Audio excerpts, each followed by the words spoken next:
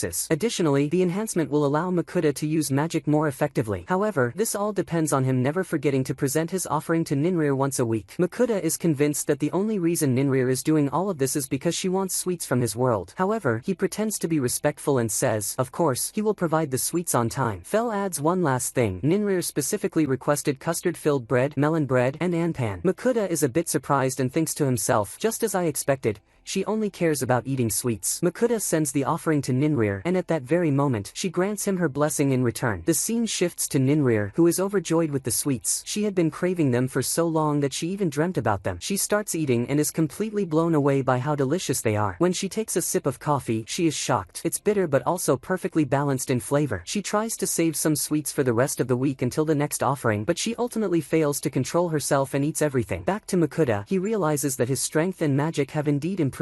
His earth magic spells are now much stronger than before. He gives credit to Ninrir for the enhancement. Sway stands beside him, cheering him on. Makuta looks at Sway and tells him that he has also leveled up, now reaching level 13. Makuta then says that he, too, needs to keep training to improve and continues practicing until he completely exhausts his energy. To recover, he shops online for chocolate and an energy drink. He gives Sway a piece of chocolate, but then he notices that Fel has been gone for a while. Makuta wonders what's on his mind. At that moment, Fel returns, sniffs the air, and asks, "Did you eat something without me?" Makuta tells him that he was completely drained from practicing magic, so he ate something called chocolate. Fel, the legendary beast that could destroy an entire town with minimal effort, responds, "I ran a lot today, so I'm exhausted too. I need some chocolate." Makuta gives Fel some chocolate, and Fel is absolutely delighted as he eats it. Then, Ninrir suddenly speaks in Makuta's ear in a calm, dignified voice, requesting that he send her an offering with chocolate. Immediately after, she starts shouting like an excited child, "Ah, and send me some dorayaki too." Makuta tells her that it hasn't even been a week since the last offering, so he can't send another one yet. He then asks her what she did with all the sweets he sent last time. She casually replies, "I finished them all." Makuta sighs but still sends her another offering. After that, Fel starts nagging Makuta to take him somewhere. Fel dashes through the forest with Makuta on his back. As they run, Fel asks, "So, how's your earth magic doing now?" Makuta replies that he can still only launch one stone at a time, but its power and speed have improved significantly. Fel thinks to himself, then it's time to take Makuta there. Makuta, completely clueless, wonders wonders where there is and what Fel is planning. Makuta and Fel stand in front of a cave, and Makuta asks, "What are we doing in front of this cave?" Fel replies, "This isn't just any ordinary cave. This is a Demus." Makuta, feeling scared, asks, "Why are we here then?" Fel explains that these places appear in areas with high mana concentration. Makuta repeats the question, "Why am I here?" Fel tells him that he's here to gain practical experience. His fire magic only improved after real combat experience, so now they'll do the same for his earth magic. Makuta wants to run away, but Fel grabs him by the collar and throws him inside the cave. Makuta panics, screaming that he won't be able to handle the Demus. Fel reassures him, saying he already scouted this Demus before bringing him here, and all the creatures inside are weak. Still frightened, Makuta protests, "They're weak compared to you, but not to me." However, Fel remains firm, telling Makuta that his training method isn't yielding results, so he has to step in. Fel assures Makuta not to be afraid, as he will cast a protective barrier on him, but he warns, "What if one day I disappear? The barrier won't always be there. You must be able to protect yourself." Makuta reluctantly accepts that Fel is right, but he says he'll use his shopping skill. Makuta then prepares a feast filled with all sorts of delicious food. Fel asks if he wants to eat before starting the fight. Makuta explains that food from his world temporarily boosts his stats, so he plans to eat before entering the battle. Makuta also mentions that he doesn't know exactly which types of food will enhance the skills he needs, so he eats a variety. As he eats, he talks with Fel about how this food had no special effects in his original world. Makuta keeps eating until he is full. He checks his skills and finds that they have increased by 20%. He also notices that both Sway's and Fel's stats have improved. Fel then tells him it's time to enter the Demus. Makuta grabs a sword and tells Fel to lower the protective barrier. The three of them step into the cave, with Fel pushing Makuta to move faster. Suddenly, a slime, just like Sway, appears before him. Makuta hesitates, thinking it will be difficult to eliminate a slime similar to Sway, but Sway swiftly takes it down. Fel praises Sway and comments that he might be different from other slimes. Two more slimes attack them. Fel tells Makuta that it's his turn to handle them. Makuta casts an earth magic spell, successfully defeating them. The slimes evaporate, confusing Makuta. Fel explains that the Demus absorbs everything that dies inside it, whether humans or monsters. As they move forward, Fel warns Makuta about horned rabbits, advising him to be especially cautious of their horns. Soon, the rabbits attack, and Makuta panics, wildly swinging his sword. Fel scolds him, telling him to use his earth magic instead since that's what they came to practice. Later, goblins attack, and Makuta instinctively uses fire magic. Fel reminds him to use earth magic, but Makuta admits that when he's in danger, he automatically resorts to the spell he's most skilled at. Makuta then asks Fel, "When I used to walk with you in the forest, the monsters would hide from you. Why are they attacking me now?" Fel explains that in the Demus, all creatures see anyone who enters as an enemy, whether strong or weak. As they descend deeper, Fel tells Makuta that he will now face kobolds. Just as Makuta asks what they are, a pack of them start chasing him. Fel tells him not to run since his speed won't help against them. Makuta turns and casts an earth spell on them, which fortunately succeeds. He becomes excited about managing to use the spell. Fel remarks that practical experience is the best form of training. Makuta, thrilled, asks Fel, "Wasn't my spell impressive?" Fel bluntly responds that it wasn't very good and that he shouldn't be proud of the nonsense he just pulled off. Fel tells Makuta that he needs more training. Makuta gets motivated, and they descend another level in the cave. Fel warns him that this level contains more kobolds, about 10 of them. Encouraged, Makuta goes down. However, as soon as he arrives and looks at the kobolds, he realizes that they aren't just 10, they are an entire tribe. Makuta attempts to flee, but Fel grabs him by the collar and pulls him back. Makuta insists he can't handle such a large number. Fel advises Makuta to let Sway fight alongside him and not to be so scared, especially since the protective spell is still active. He assures Makuta that he'll step in if anything goes wrong. Sway, the small and adorable slime, is eager to fight, surprising Makuta. Fel tells him that Sway is much braver than he is. Then, Fel literally throws Makuta toward the kobolds. They attack, but Fel's protective spell shields him. Sway jumps into battle, performing exceptionally well. Makuta gains confidence and starts casting earth magic like crazy, wiping out many of them. Just as Makuta takes a moment to rest, a much larger and stronger creature appears before him. Terrified, Makuta asks Fel, "What is that?" Fel answers, "That's the Kobold King. I expected him to be here since there was a pack. He came out now because you killed so many of his subordinates." The Kobold King charges at Makuta, who tries to run. Fel warns him that running will get him killed. Makuta gathers his courage and casts an earth spell, but it has no real effect. Fel informs him that if the Kobold King lands a hit on him, the protective spell will break. Makuta panics and desperately continues attacking until he finally manages to land a stronger earth spell that injures the Kobold King. He prepares to attack again, but he runs out of magic power. The Kobold King strikes, but Fel's barrier protects Makuta. Makuta realizes Fel lied about the barrier breaking just to push him into fighting. Sway then bravely counterattacks and kills the Kobold King. Makuta faints. Later, they carry him out of the cave, where Sway Sway tries to wake him up. Sway, worried, speaks for the first time, saying he is happy that Makuta is okay. Makuta suddenly realizes that Sway is talking. Sway explains that after defeating the Kobold King, he gained the ability to speak. Makuta is overjoyed, thinking that Sway has become even more adorable. Makuta then checks Sway's stats and sees that his level has increased, and he has gained new abilities like acid bullets. Looking at his own stats, Makuta finds that he has leveled up 4 times and gained earth magic as a skill. However, his overall stats are still worse than Sway's, which makes him feel slightly discouraged. Sway worries that Makuta is upset because his level increased. However, Makuta reassures him that he's actually very happy for him. Makuta then asks about Fel, saying they will understand everything once he returns. When Fel finally comes back, his face is covered in blood. Makuta asks what happened, and Fel explains that he was just sleeping but got hungry, so he hunted a monster for food. He then adds, "But your food tastes way better." Fel then asks Makuta to prepare a feast, especially since Makuta managed to use earth magic because of him. Makuta remembers that Fel lied about the barrier breaking and confronts him. Fel responds, "So what? Wasn't I just encouraging you?" Makuta is still annoyed by Fel's lie, but he decides to cook for him anyway. Since Fel lost a lot of energy fighting the kobolds,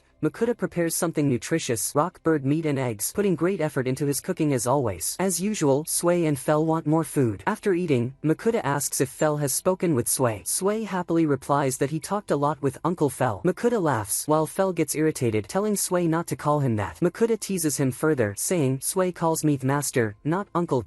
Fel yells again, making Sway scared and cry. Makuta quickly comforts Sway, soothing him until Fel finally allows Sway to call him Uncle Fel. Fel, Makuta, and Sway set off, and Fel tells Makuta that the forest is divided, half is under the control of the Orthros, and the other half belongs to the Griffin. That's why humans avoid the forest, as it's dangerous. But Fel keeps running with Makuta on his back through the forest. Makuta gets terrified and says, "Aren't these monsters incredibly strong with a high level?" Fel replies, "That's correct." Makuta then asks, "So why are we passing through their territory?" Fel answers that they pose no threat to him, and even they know they can't challenge him. Fel adds that only the young, brave ones among them are foolish enough to confront him. Then Makuta asks the dumbest question possible, "Are there many of them?" Fel responds, "Of course they multiply. What do you think?" Suddenly, 3 Orthros monsters appear in front of them. Fel tells Makuta to take Sway and hide somewhere while he deals with them. Makuta doesn't hesitate and runs away. Meanwhile, Fel says to the monsters, "Do you even understand what it means to fight me?" He casts magic on them and defeats them in a split second, ending the battle effortlessly. Makuta is shocked by Fel's strength, and Sway keeps saying that Uncle Fel is really strong. Makuta approaches Fel and asks if the way he instantly defeated the monsters was a magic skill. Fel, full of himself, says it's a skill called Rending Claws. He explains that he infuses his claws with magic and then lands a decisive blow that shreds his enemies. Makuta notices that Fel is slightly arrogant. Sway asks Makuta if he can do that too. Makuta tells him that he doesn't have claws, but his acid bullets are an incredibly powerful skill. Makuta keeps praising and doting on Sway, which slightly irritates Fel. Fel notices and asks him why he's so tense. Makuta says it's only natural to be scared after the Orthros attacked them. Fel reassures him, saying they aren't foolish enough to attack again. Fel then asks Makuta if he has prepared the food. Makuta is still scared and asks if the protective barrier is still on him. Starts feeling like there's a difference in how Makuta treats him compared to Sway. He tells Makuta that his behavior towards Sway is different from how he treats him. Makuta then asks Fel how much longer until they leave the forest. Fel replies that they have crossed half of it in 3 weeks. Makuta calculates that they have another 3 weeks left on this journey. He checks his remaining meat supply and finds that it will barely last the 3 of them for another 3 weeks. Makuta decides to cook snake meat, seasoning it with chicken spices. He puts great effort into preparing the dish. Fel and Sway enjoy the food so much that they ask for seconds. They love it so much that they even distract Makuta and steal some of his share. Then, they resume their journey, with Makuta riding on Fel's back. As Fel is running, he suddenly stops. Makuta asks him why. Fel explains that he has found a rare mushroom called the healing mushroom. He says it's named that way because it can heal anyone who eats it. He also mentions that it's used as a medical ingredient, but anyone can eat it normally, and it can heal deep wounds and broken bones. Makuta looks around and sees a lot of them. He decides to pick some and keep them since they're valuable. Suddenly, Sway begins glowing. Makuta gets worried and asks if he's okay, but Sway is unsure. Makuta keeps checking on him to see if anything is wrong, but Sway insists he's fine and jumps around happily. To make sure, Makuta uses his appraisal skill on Sway. He notices that Sway has gained a new skill called Healing Potion Creation. Makuta asks Fel about this skill. Fel suggests that it might have developed because Sway ate a large amount of healing mushrooms. He recalls that a long time ago, he saw a slime turn into metal after eating too much metal and gaining a related skill. Makuta deduces that slimes evolve based on what they consume. He tells himself himself that this new skill isn't bad and will be useful. He praises Sway even more and encourages him to try using his new skill. Sway tries his hardest for Makuta. Makuta tells Sway not to push himself too much if he's struggling, but Sway keeps going and successfully produces a magical healing liquid which Makuta bottles. He sniffs it but finds it odorless. Then, he uses his appraisal skill and discovers that it's a high-quality healing potion capable of saving anyone on the brink of death. Makuta asks Fel if he has ever seen anything like this before, but Fel says it's his first time encountering it. Makuta then asks Sway what high-quality means. Sway explains that the potion can cure all diseases and wounds. Makuta asks Sway again if he can create different types of healing potions. Sway begins producing different kinds, one for major wounds and another for minor ones. Fel is amazed and says that he has lived for a very long time, but this is the first time he has ever seen a slime capable of making healing potions. He also remarks that Sway is very intelligent for a slime and is truly unique among his kind. After that, the three enter the griffin territory where they encounter a griffin. They assume it will attack them like the Orthros did, and Fel gets ready, telling Makuta to stay calm in battle. However, the griffin bows to Fel and speaks to him very respectfully, saying he has a request. Fel tells Makuta that since the griffin can speak human language, it means he is highly intelligent. The griffin confirms this, saying that his request is for Fel to fight him so that he can become the leader. He explains that if he fights a powerful Fenrir like Fel, a strong Fenrir to prove he deserves to lead the pack. The griffin bows again and earnestly pleads with Fel to accept his request. Fel agrees and tells the griffin that he won't hold back in battle. Fel then says, "It looks like you're ready to throw your life away." But Makuta tells Fel not to kill the griffin. The fight begins, and the griffin proves to be strong, shooting his feathers like bullets and creating a griffin regains consciousness and calls himself a failure, saying he wasn't able to accomplish anything. Makuta tells him that's not true and points to a small wound on Fel's body, saying that he managed to injure the legendary beast Fenrir. Makuta keeps poking at Fel to make him admit it, and Fel, clearly irritated, finally acknowledges that the griffin did wound him. The griffin stands up and calls his entire pack, where he is officially accepted as the leader. He sincerely thanks Fel. That night, Fel tells Makuta that he used more power in his fight with the griffin than usual, so he wants extra meat with his meal. Makuta scolds him, saying he already eats way too much meat every day, but Fel tells him that in return, they will pass through the griffin territory faster, since he knows Makuta is afraid. Makuta prepares fried orc meat with sauce and serves it to Sway and Fel. As always, they love the food and ask for more. As always, Makuta cooks for them again. Fel then asks Makuta if he has been sending tribute food to the wind goddess Ninrir. Makuta realizes he can. The next day, the three finally leave the forest. Makuta remarks that their journey through the forest lasted a month and a half and was incredibly long. They head toward the kingdom of Hart, and Makuta notes that they are out of meat and need to visit the guild to check on their captured monsters. Fel is shocked and upset that they have run out of meat. He immediately speeds up to find a city, but along the way, Makuta spots a caravan being attacked by bandits. He tells Fel to go save the caravan immediately, promising to cook him a luxurious dinner in return. Of course, the mention of food motivates Fel, and he rushes to help. The bandits are fiercely fighting the people in the caravan. Fel arrives, lets out a powerful roar, and threatens to tear them apart if they make a move. He orders them to drop their weapons. The caravan leader repeatedly thanks Makuta and introduces himself as the leader of the adventurers escorting the caravan. He asks if Fel is Makuta's contracted beast and then asks Makuta where they are headed. The caravan leader explains that they are traveling to the city of Carolina, which is located in the kingdom of Hart. Makuta asks if they can accompany them there. The leader tells Makuta that of course they can and that they will feel much safer with them around. Makuta, Fel, and Sway travel with the caravan while the adventurers talk about Fel. Some rumors claim that he is the legendary beast Fenrir, while others say he is just a giant wolf. Makuta overhears the conversation and is shocked at how quickly news about him and Fel has spread. He recalls that adventurer guilds transmit information instantly, and he becomes extremely worried about being discovered as someone from another world with an item box and an online shopping skill. He is also concerned about Fel, knowing that everyone would want to exploit him and use him for their battles. He hopes they don't get into any trouble, especially with the rulers of different countries. At night, while Makuta is still anxious, Fel approaches from behind and reminds him not to forget his promise of a luxurious meal for saving the caravan. Since he did save them, it's now Makuta's turn to prepare a fine meat dish. Fel and Makuta move to a more secluded spot away from the caravan so Makuta can cook for him. Makuta asks Fel what he wants to eat, and Fel immediately answers, meat, of course. Makuta grumbles about Fel's obsession with meat, and at that moment, Sway also says he wants meat. Makuta, completely content, laughs and tells Sway he'll make him whatever he wants. However, all the meat they had is now gone, leaving only leftovers of different kinds. Makuta gathers all the remaining meat and cooks it since they are close to reaching the city, and also because he promised Fel a fine meal. Makuta prepares a delicious dish, and the smell fills the air. The scent drifts to the adventurers, who follow it until they find Makuta cooking. Makuta invites them to eat, and he keeps cooking for everyone multiple times until they are all full. However, Fel isn't satisfied yet and asks for more. Makuta tells him that they're out of meat. The adventurers thank Makuta profusely, saying they've never tasted food this delicious before. As a token of appreciation, they tell Makuta and his companions to rest while while they take care of guarding the captured bandits. But first, Fel scares them a little before they all go to sleep. The next day, they arrive at Carolina, the 5th largest city in the kingdom of Leonhardt. The adventurers head to the guild to hand over the captured bandits, and Makuta and Fel go with them. At the adventurers guild, the receptionist tells Makuta that his membership has been cancelled. He doesn't understand why it would be revoked, so she asks if he stopped taking quests for more than a month. She explains that the guild interprets a lack of quests as a sign that someone isn't interested in being an adventurer, so they cancel the membership. She adds that this mainly happened because of his rank. If he had been promoted, he could have gone up to 3 months without activity without being removed. Makuta realizes that his only option is to re-register with the guild. The receptionist notices that he seems to have a new contracted beast and asks what type it is. Makuta shows her sway, and she looks at him with surprise and mild disgust, questioning why his contracted beast is a slime. Makuta insists that his slime is different from any other, but everyone in the guild laughs at him. After that, Makuta goes to sell the monsters Fel hunted. However, one of the adventurers from the caravan insists on watching, curious about what kind of creatures Fel is capable of catching. Makuta agrees to let him see. Makuta takes out all the monsters, and everyone is shocked by the number of high-ranked creatures. They conclude that Fel isn't just a giant wolf, he really is a fenrir. Makuta then asks the butcher processing the monsters if there are other places that properly preserve monster materials, but the butcher says the other places are of low quality and would only focus on extracting the meat, neglecting other valuable parts. The butcher comments that viper meat has an amazing flavor. Makuta and Fel agree, saying they would love to eat some. The adventurers from the caravan overhear this and are stunned. One of them asks Makuta what kind of meat he served them the previous night. Makuta casually responds that it was a mix of viper, orc, rock bird, and other monster meats. Everyone starts apologizing in shock, realizing they had eaten such expensive ingredients. But Makuta tells them there's no need to apologize since, as they can see, he has plenty of high-quality meat to last for months. The adventurers thank him and tell him that he and his companions are now well known in Carolina. They encourage him to find them if he ever needs help. They also assure him that he doesn't need to worry about anything since no one in the city would dare trouble him as long as they are his friends. They recommend an inn where he can stay for the night. Makuta thinks to himself that he should take on guild quests so he can continue hunting monsters there, which is strange since he never actually wanted to be an adventurer in the first place. Just as he is about to sleep, he hears a voice reminding him that he still has things to do and that she had waited since he was busy. Makuta suddenly remembers the wind goddess Ninrir and that he still needs to send her an offering of sweets. Makuta wonders how Ninrir, the wind goddess, is only focused on eating sweets from his world. Feeling exhausted, he falls asleep. The next day, Makuta goes to choose a quest. He finds options like collecting medicinal herbs for 2 points or hunting goblins for 3 points. Fel tells him to pick the goblin hunt since he can easily take them down. However, Makuta insists on choosing the easier and safer mission. Fel keeps pressuring him, but Makuta says that if he earns just 1 point per day, it will take him 3 months to get promoted. Fel communicates telepathically, urging Makuta to hunt goblins since it will help him rank up quickly, allowing them to visit the ocean sooner. Makuta refuses and says he has bad memories of goblins because of some legendary creature. Then he asks Fel why they need to go to the ocean so soon. Fel gives the predictable answer, they need to go because the sea has delicious creatures that Makuta can cook for him, and he wants to go as soon as possible. Makuta declares that he will never go to the ocean, but Fel shouts at him, saying that Makuta is the reason he loves fish now, ever since he cooked for him at the lake. Fel then asks Sway if he wants to fight. Sway excitedly responds with a yes. Makuta tells Sway that fighting is dangerous and that they should choose a safer task, but Sway insists that he wants to fight. Makuta is too weak against Sway's cuteness, so he agrees, and they go hunting goblins. When the three arrive at the forest, they spot 3 goblins. Makuta is scared and hesitant to attack, even though Fel keeps encouraging him. But then, the little but deadly Sway charges in and wipes out all 3 goblins in a single strike. Makuta is required to bring back their ears as proof of the hunt, so he cuts them off reluctantly. Fel teases him, saying he should be used to cutting meat by now. Makuta yells at him, saying this is not the same thing. Fel looks at Makuta and says that goblins have been drawn to his loud voice. Once again, the small but fierce Sway charges in and effortlessly eliminates them all. Fel says that since so many goblins are here, there must be a nearby colony. Makuta adamantly refuses to go, but Sway is overly excited. Sway turns to Makuta and says, please. Since Sway is too adorable, Makuta gives in, and they head toward the colony. Once there, Sway, the ever-enthusiastic slime, wipes out all the goblins with ease. Makuta collects all the goblin ears. The amount of corpses piled up is enormous. Makuta tells Fel that they can't leave them there since it would attract other monsters, and they are too close to the city. Burning them would be dangerous as well, as it could ignite the entire forest. Fel suggests that Sway swallow them all. Suddenly, Sway expands, growing significantly larger. He splits into countless smaller versions of himself and devours all the goblin bodies. Makuta had initially planned to take 3 months to rank up by collecting points, but in the end, he managed to gather them all in just 1 day. Makuta takes the goblin ears and heads to the Adventurers Guild. Everyone there is shocked by the number of goblins he hunted in a single day. Even the guild master himself wants to meet him, but Makuta is extremely annoyed that he has drawn so much attention. The guild master's name is Willem, and he tells Makuta Makuta that he heard he exterminated a large number of goblins. Makuta explains that he passed by a goblin colony, which is why there were so many. Willem then tells him that the guild will also reward him for wiping out the colony. The guild master assumes that Fenrir was the one who took them all down, but Makuta pulls Sway out of his bag. Sway's level has risen so much that he can now communicate telepathically. Sway then tells Makuta through telepathy that he was the one who killed the goblins. Willem asks about the slime, and Makuta explains that while Sway is indeed a slime, he is incredibly strong and unlike any other. In fact, he's even stronger than Makuta himself. Willem remarks that their team is truly fascinating and explains that he summoned Makuta because he received a letter from the royal palace regarding Makuta and Fenrir. Willem then explains the contents of the letter, saying that the king has declared that Makuta is free to live in his kingdom and no nobles or wealthy individuals will trouble him. In return, if an emergency arises in the kingdom, Makuta must offer his assistance. Makuta asks if it's really true that no one will bother him in the kingdom. The guild master replies that simply having a legendary beast within the kingdom makes it nearly invincible against any threat. Makuta is overjoyed to hear that he can live freely in the kingdom without being disturbed. Willem then tells Makuta that he wants to discuss another matter, his rank. Makuta states that he wants to rank up from G to F so his license won't get revoked during long journeys. Willem replies that he can use his authority to promote Makuta directly to rank C instead of F. He explains that it's well deserved, considering that Makuta is a tamer of a legendary beast like Fenrir. However, in return, Willem wants him to take on a few quests. Makuta declines, stating that he doesn't want to be an adventurer, but the guild master clarifies that the quests are ranked A and S, meaning they are meant for Makuta's contracted beast, specifically Fenrir. Fel confidently accepts the quests, saying that he's very strong and there's nothing he can't handle. Willem explains that high-rank quests often pile up at the guild since there aren't many adventurers capable of taking them. Makuta then informs Willem that he has more monsters to sell aside from the ones he previously sold. These are Chimera and Orthros monsters, extremely powerful creatures. No one in the guild has ever seen them before. Willem tells the butcher to keep this information a secret. Makuta explains that he didn't take them out in front of others to avoid causing a major commotion. The guild master tells him that these monsters would have done more than just cause a commotion, and he appreciates that Makuta chose to show them only to people he trusted. Willem then tells Makuta that there are many monsters he can't even afford to buy, and some that he can't even price properly. The butcher adds that there are creatures among them that he won't be able to butcher, as he has never encountered anything like them before. Makuta returns the monsters to his item box. The butcher admits he never imagined he would have to cut up creatures like these. Makuta asks if they are rare, and the butcher confirms that they are extremely rare, ranked S and SS. Makuta thinks to himself that Fel caught them effortlessly with just his little toe. Sway then pops out of the bag, saying that he wants to become strong like Fel and hunt powerful monsters too. The guild master tells Makuta that he can return tomorrow to collect his new card, which will officially list him as rank C. That night, the three of them sit together, feeling hungry. Makuta prepares a light meal using rock bird meat, as they had recently been eating a lot of oily food. Sway helps him with the cooking. They eat happily, but it's clear that Fel is feeling uneasy. He tells them that human cities are too cramped and suffocating. Makuta says he understands, since Fel always sleeps outside in open areas under the stars. Makuta places a soft mat beneath Fel, hoping it might help him feel more comfortable. The next day, Makuta heads to the guild and receives his new card from Willem. The guild master tells him that adventurers ranked C can go up to 6 months without taking quests before their license is revoked. Willem also gives Makuta his payment for the monsters he delivered to the guild. The first batch is worth 461 gold coins, and the meat is stored in the guild's warehouse for Makuta to collect at any time. The second batch is worth 1,415 gold coins, and the bounty for hunting goblins and destroying their colony brings the final total to 1,946 gold coins, a massive amount. Willem informs Makuta that this is the highest payment the guild has ever given to an adventurer. Makuta realizes that he now has over 2,000 gold coins and becomes nervous that thieves might target him. Willem then tells Makuta that there are 2 guild quests for him. The first is to hunt a metal lizard, and the second is to take down a herd of bloodhorned bulls. Willem requests that Makuta prioritize hunting the metal lizard first. The guild master provides information about the metal lizard, explaining that it has made its nest on Mount Pascal, which is about 2 days away from Carolina. He also mentions that the lizard settled there because it found a suitable food source. The creature is resistant to physical attacks due to its metallic scales. Makuta realizes how dangerous it is, noting that he had no idea it was this strong since Fel caught one so easily before. Willem then provides details about the herd of bloodhorned bulls, explaining that they have settled in the western plains. Their aggressive nature and large numbers make them extremely dangerous. Fel interjects with an important fact. He says that their meat is incredibly delicious. Willem confirms this, stating that their meat is highly prized among humans. Makuta also starts thinking about different ways to cook it. The guild master adds that they will increase the purchase price for the meat since they want to buy half of it. Makuta and Fel leave the guild, and Makuta is relieved that they have stocked up their meat supply again. He mentions that they will head out for the quest tomorrow, but Fel says he has no problem leaving right away. Makuta points out that if they leave now, they'll return at midnight, so it's better to wait. Makuta also wants to buy a new bag suitable for Sway, so he visits the merchant whose caravan they they saved from the bandits. There, he buys a bag, a pouch, a belt, shoes, and a sword sheath. The total comes to 11 gold coins, but the merchant refuses to accept any payment, saying that Makuta and Fel saved his life and also fed them high-quality meat, which is worth far more than gold. The merchant then asks Makuta if he hunts red vipers. He explains that he wanted to buy some, but the guild had already sold them to a wealthy family. Makuta confirms that he does hunt them but sells them to the guild. The merchant begs him to sell to him directly if he catches another one. Makuta bids farewell and leaves. Later, Makuta prepares a feast for Sway and Fel, cooking with passion. They enjoy their meal before sleeping, knowing that a new adventure awaits them the next day. Makuta and Fel set out for Mount Pascal the next day to hunt the metal lizard. They search for its nest, and Makuta tries to locate it using a map, but Fel simply sniffs the air and instantly figures out where it is. Fel dashes forward until he reaches a cave, stopping to declare that this must be the nest. Makuta doesn't want to enter the cave with Fel, but Fel doesn't give him a choice and rushes inside. Inside the cave, Fel, Makuta, and Sway spot the lizard. Makuta notices that it has a slight shine to it and realizes it is eating a glowing metal. Fel explains that the lizard has transformed from a metal lizard into a mithril lizard because it has been feeding on mithril ore. He adds that mithril is a light yet durable metal that is compatible with magic. However, it can easily be cut through, and magic is only half as effective when used against it. Makuta tells Fel that if that's the case, he won't be able to defeat it since it's not just a regular metal lizard, but Fel simply casts a single spell, crushing the lizard into the ground. Proud of himself, he boasts to Makuta, saying that he just needed to unleash a spell strong enough that it couldn't block. Makuta then steps forward and stores the mithril lizard in his item box. Looking around, he sees that the cave is filled with mithril ore. Makuta considers taking some of the metal to craft armor that would protect him from magic, and Sway excitedly starts gathering some as well. Suddenly, Fel approaches and asks Makuta if he plans to use the mithril to make armor. Makuta is startled and asks if Fel can read his mind. Fel feels deeply insulted and yells at Makuta, declaring that the magical barrier he places on him is 1,000,000 times stronger than that metal. Fel then tells Makuta that they should move on to their next mission. Makuta is shocked that Fel wants to complete both tasks in just 2 days. But Fel has a compelling reason. He simply wants to hunt the bulls quickly because their meat is delicious. The three of them arrive at the herd's location. Makuta tells Fel that he and Sway will wait at a distance while Fel takes care of them. Fel charges ahead, and Sway jumps out of the bag, asking Makuta where Uncle Fel went. Makuta explains that Fel went to hunt the bulls, but before he can finish speaking, Sway dashes off to join the hunt. The two of them take down the entire herd in seconds. Makuta begins storing the bulls in his item box with Sway's help. He realizes that even after giving half the meat to the guild, he will still have an enormous amount left. He starts thinking of various ways to season the meat so they won't get bored of it. Afterward, the three of them have lunch, eating the sandwiches Makuta had prepared in advance. They return to the guild, where the butcher and Willem are shocked to discover that the lizard isn't just a regular metal lizard, it has transformed into a mithril lizard. They remark that Makuta always brings them the strangest things. Makuta asks if the lizard is really that rare, and they tell him that the last recorded mithril lizard sighting was over 400 years ago. They also explain that mithril itself is an extremely rare metal, only mined from 3 mountains in the world. They tell Makuta that he must hand over the mithril lizard to the guild, adding that the city's ruler will likely present the lizard's skin to the king along with the news that a mithril-rich mountain has been discovered. Willem reassures Makuta that, of course, they won't take the lizard for free. He can negotiate the price to reach up to 5,000 gold coins. Makuta is stunned by the number, and the butcher jokingly tells him he should be envious of his earnings since he can now live comfortably for the rest of his life. But Makuta is genuinely overwhelmed and tells the butcher that these massive sums of money are starting to terrify him. Willem says that they won't be able to take the lizard from him until they can gather the funds for it. He asks Makuta to keep the discovery a complete secret. Before Willem can even finish telling Makuta that he needs to complete the bull hunt as soon as possible, Makuta pulls out the entire herd at once and declares that the mission is already complete. The butcher and Willem are utterly speechless at the speed of it all. After leaving the guild, Makuta talks to Fel and Sway about how anxious and uneasy he feels. He worries that his peaceful life will completely collapse under all these recent developments. But as always, Fel has an incredibly sharp perspective on the truly important things. He asks Makuta about the bull meat and demands that he prepare their meal quickly. As usual, the three of them gather around for food, lifting their spirits as they eat. Makuta prepares an extravagant meal for them, and they are delighted because the taste is incredible. They try the meat with different sauces, filling themselves to the brim. After eating, Fel tells Makuta that he no longer eats raw meat unless absolutely necessary because he has become accustomed to Makuta's delicious cooking. Makuta blushes, thinking Fel is just flattering him, but Sway enthusiastically agrees with Fel's statement. Makuta thinks to himself that, thanks to Fel and Sway, he is able to enjoy his life in this world, and he should put more effort into making them even tastier food. At night, in his room, Makuta searches for sweets online to offer to the wind goddess Ninrir. He is peacefully choosing, but then Ninrir suddenly speaks to him, demanding that he send a large amount. Makuta asks her what kind she likes, and she lists a long selection of sweets, telling him to send them immediately. When the offering is sent, Makuta suddenly hears voices from multiple people. It turns out to be the goddesses of fire, earth, and water. They make an agreement with him. They will grant him minor blessings like Ninrir in exchange for weekly tributes of sweets. The fire and earth goddesses grant him their blessings, and Makuta asks the water goddess to give her blessing to Sway instead. When Makuta checks his status, he sees that he and Sway have indeed gained new blessings. He decides to keep this a secret and not tell anyone about it. He and Sway agree to test their magic the next day to see how the blessings have affected them. The following day, Makuta's fire spell is far larger than before, and his earth magic is so powerful that it topples trees. Despite using a large amount of magic, he doesn't feel exhausted at all. Sway also tests his magic, seeing how much the blessing has enhanced his abilities. However, Sway turns out to be far stronger than Makuta, effortlessly knocking down multiple trees. Seeing Sway's strength, Fel suggests that they have a sparring match. Makuta refuses, saying that Sway is still small and shouldn't be compared to Fel. He then begins testing his earth magic further, finding that he can easily create walls from the ground. Fel leaves him to his training and goes hunting. When Fel returns, Makuta shows him a house he built using earth magic. He declares that from now on, he will create houses during their travels so they can sleep more comfortably. Fel then tells Makuta that he has hunted a viper for him to give to the merchant who had asked for one. Makuta starts making a massive amount of food and buys a meat grinder from his original world to make burgers for Fel and Sway. He begins grinding the meat, but Sway helps him and works much faster. Makuta makes a large batch, storing some while cooking fresh ones for Fel and Sway. The two of them are extremely happy and enjoy the meal, especially since there's cheese inside the burgers. Afterward, Makuta wants to wash his clothes, but the soap in this world is of very poor quality and doesn't produce any foam. He decides to buy soap from his world and sell it in this one, telling Fel that he is going back to being a merchant. Makuta starts purchasing soap online and transfers it into bottles from this world to avoid suspicion. After buying a lot of soap and shampoo, he wants to take a bath but realizes there's no private bath or tub where he can comfortably bathe. The next day, he visits the leather merchant he bought Sway's bag from and gives him the viper skin he promised. The merchant compensates Makuta with 50 gold coins. Makuta then tells the merchant that he came to seek his advice about a particular idea. When he mentions that he is a member of the merchant guild, the merchant is surprised, saying it's the first time he has seen someone registered in 2 guilds. Makuta takes out several bottles filled with shampoo, soap, lotion, and cream and asks the merchant if these products could sell well. The merchant insists on inspecting them first. Makuta explains each product in detail, describing what they do and how to use them. The merchant is incredibly impressed and says he is lucky to know Makuta, admitting that he can't believe he is personally acquainted with him. The merchant also mentions that his wedding anniversary is approaching and that his wife told him she doesn't want ordinary gifts like bags or accessories since she already has plenty. He then tells Makuta that these products would make the perfect gift for his wife since she loves bathing. Makuta picks up on this detail and realizes from their conversation that the merchant has a private bath and tub. The merchant explains that he had them built specifically at his wife's request. Makuta is shocked to learn that people in this world actually have baths and tubs, but at the same time, he is delighted because this means he can buy one for himself. Makuta asks the merchant if he can see his bath. The merchant explains that building one is very expensive, costing several hundred gold coins, and that any merchant who owns a bath is considered successful. Makuta tells himself that he wants one no matter the cost. Since he has plenty of money, he can afford it. The merchant then offers to introduce him to someone who builds baths if he is interested. They part ways after Makuta gives the soap and shampoo to the merchant so he can try them out and decide if he wants to buy them as gifts for his wife. The next day, Makuta visits the merchant again, and both the merchant and his wife are eagerly waiting for him. They tell him that the products are amazing and that they made their skin softer and their hair healthier. They ask him to sell them a large quantity so they can resell them in their shop to nobles. Makuta agrees and finalizes a deal, packaging the soap in bottles from this world before selling them. Makuta returns to Fel and Sway, exhausted from transferring the soap and shampoo into new bottles. He reassures them that the deal went well. Fel asks him what he plans to do next, and Makuta replies that he is going to meet the guild master since he has returned from his travels. At the guild, Makuta hears that stray wyverns have appeared, and no one has hunted them yet. Many people have spotted them recently, and they are high-ranked monsters. Makuta enters the guild master's office and sees a small mountain of gold coin bags. He is stunned by their sheer size. The guild master tells him that the matter has finally been settled and that the city's ruler is grateful to Makuta for discovering a mithril mine. As a reward, he is given 5,800 gold coins. The first thought that comes to Makuta's mind is that he can now easily afford his own private bath and tub. However, the receptionist suddenly rushes in and informs the guild master that a swarm of wyverns has attacked a low-ranked adventurer party in the western plains. The guild master explains that the wyverns are searching for the bloodhorned bulls that Fel and Sway had already hunted. The guild master asks about the damage, and the receptionist reports that everyone escaped, but most of them were poisoned due to severe injuries. There are a large number of wounded adventurers in the guild building, but there aren't enough healing potions to treat them, and they are on the verge of death. The guild master orders everyone to go out and search for potions to buy as quickly as possible. However, Makuta steps forward and takes out out the potions that Sway had made, saying they might be enough. As soon as the potions are applied to the wounded, they heal completely, leaving everyone astonished by Makuta. After treating all the injured adventurers, the guild master rallies the remaining fighters, telling them that they must defend their country and fight the wyverns. He declares that any adventurer ranked C or higher must participate in the battle. However, Fel suddenly enters and declares that he alone will take down the wyverns. In return, he will keep all of their meat since it's delicious. The guild master adds that they will also pay him a monetary reward. Fel says they will set off for the mission immediately. The guild master wants some adventurers to accompany them, but Fel refuses, saying there is no need for them and that they would only get in the way. The guild master bows to Fel and pleads with him to protect their city. He also asks Makuta to take care of himself. Fel takes Makuta and Sway, and they head to where the wyverns are located. Fel tells Sway that he will teach him how to fight against a flying opponent. The two of them charge in and attack the wyverns. Fel instructs Sway to aim for their wings or heads to bring them down to the ground, where they can be fought more easily. Fel and Sway form an unstoppable duo, battling the wyverns. Makuta watches from a distance, but one of the wyverns notices him and attacks. Fel and Sway rescue him at the last second. After completing their mission, they sit down, and Makuta prepares them a delicious meal using the burgers he made earlier. They enjoy their food and are extremely satisfied. Meanwhile, everyone at the guild is anxiously waiting for their return, eager to find out what happened. The guild master continues to wait, even though Makuta and Fel are taking a long time to return. When they finally arrive, the guild master rushes over and asks how things went. Makuta informs him that they successfully eliminated all the wyverns in the plains. Fel confirms Makuta's statement, saying he couldn't sense the presence of any more wyverns in the area. All the adventurers cheer in celebration, which surprises Makuta. The guild master explains that it's only natural for them to be this happy because, even if all the adventurers had gone out to fight the wyverns, even if they had succeeded, at least half of them would have died. The guild master also says that because they were delayed, all the adventurers had been worried. After all, if even a Fenrir couldn't handle the wyverns, how could they stand a chance? But Makuta doesn't have the heart to tell him that they were late simply because they had a picnic and were eating. However, Fel, in his usual straightforward manner, casually reveals that they took their time because, after defeating the wyverns, they stayed to enjoy their meal. He adds that wyverns are too weak to be a real problem for him. Then, Sway jumps in and cheerfully declares that they ate burgers. Sway and Fel continue talking about the food and praising it, leaving Makuta extremely embarrassed. Makuta hands over the wyvern corpses to the guild and tells them that he only wants the meat. The guild master offers to buy all the other valuable parts, but since they don't have enough money to afford everything, they decide to purchase only half, with the butchering being done for free. Later, Makuta returns to his room and prepares offerings for the goddesses of water, fire, earth, and wind. This time, the offerings aren't just sweets, they include desserts, refreshments, shampoo, and other items. The goddesses are delighted and continue to bless him. The next day, as they walk through the city, everyone is talking about them. People say that they defeated 13 wyverns and saved the city. Makuta continues on his way until he reaches the store where he will finally fulfill his dream. After that, Makuta starts preparing lunch for the three of them, but Fel is late. To pass the time, Makuta decides to cook a dish that takes longer to prepare until Fel returns. A little while later, Fel arrives carrying a massive corpse. Makuta asks what it is, and Fel replies that his battle with the wyverns was too boring, so he decided to find another fight. He encountered a fire dragon, sparred with it for a bit, then took it down and brought it back. Makuta doesn't know what they're supposed to do with a dragon, but Fel simply tells him that fire dragon meat tastes delicious. Makuta replies that the problem isn't the taste. The real issue is that his item box is getting filled with rare monsters,